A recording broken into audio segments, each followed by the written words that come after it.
was someone's or everyone's favorite part of the day during elementary school? What are some things? Recess? PE? Okay, recess was my favorite time of the day.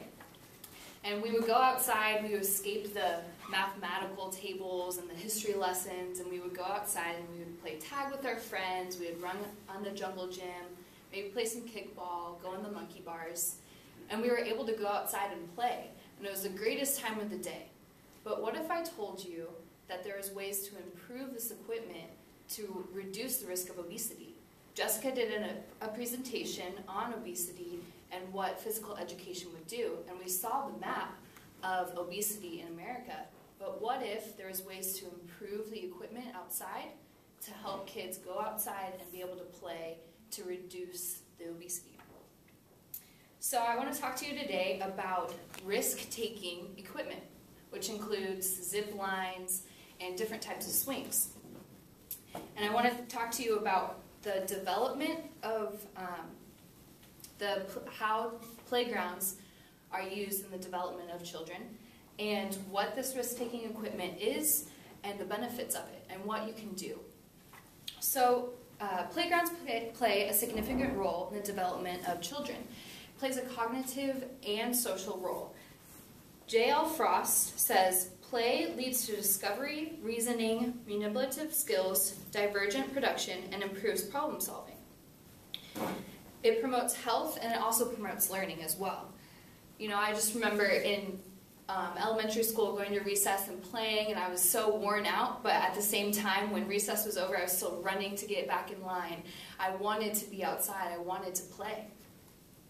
And it helps if kids are interested in playing outside, that they will continue to go outside and they enjoy what they're doing. They enjoy the physical activity.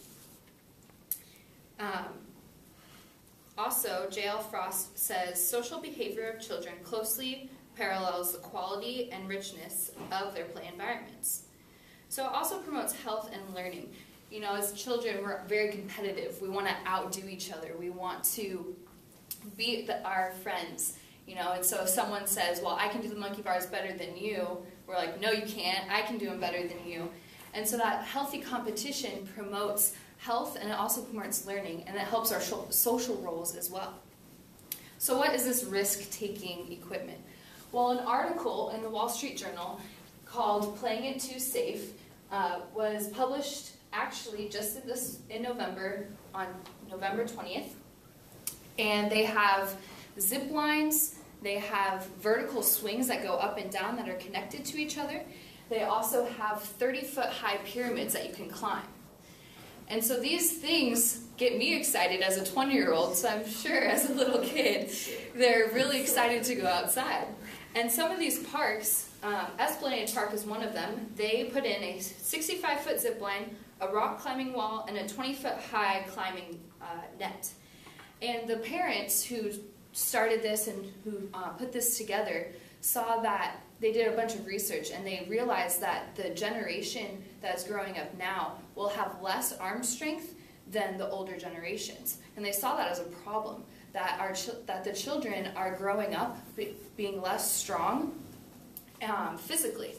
And so they decided to put all these things together and try to figure out the best equipment used to help produce strength.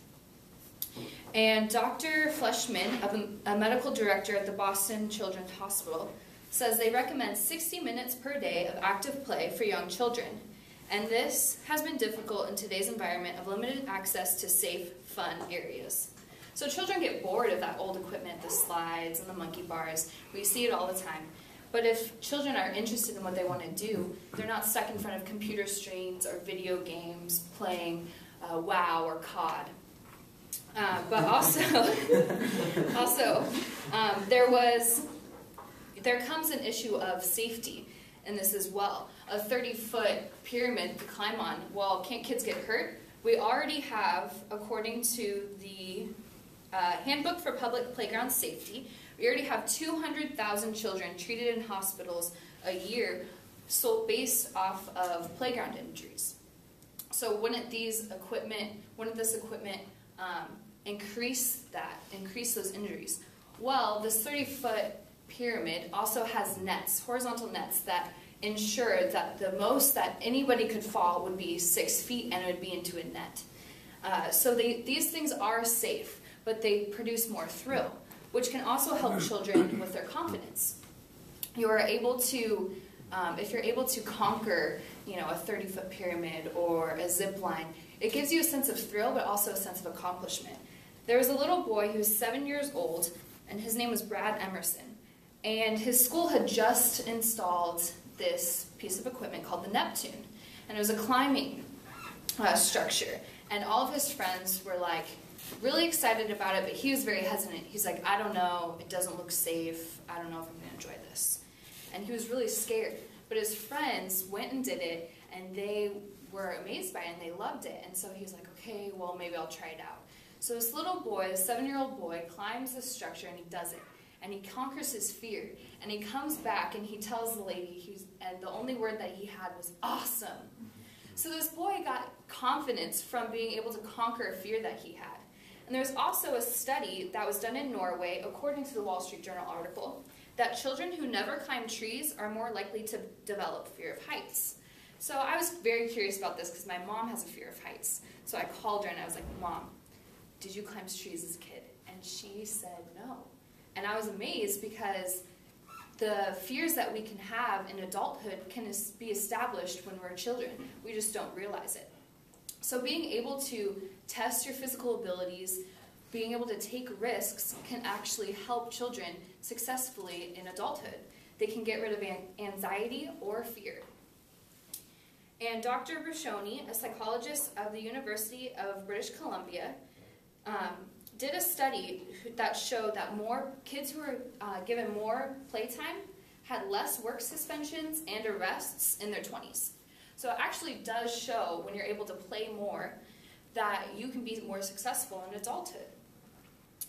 And so the safety issue is, okay, well, the safety rules. There's actually the Handbook of Public Playground Safety is a 42-page handbook.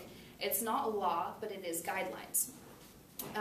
But some states have taken this book and used it as, taken it as law. Well, these are safe. The zip line is only a few feet off the ground, but it gives children that same sense of thrill as well.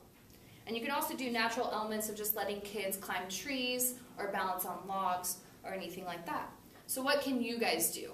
Well, you can just talk about it. Get people interested in this equipment.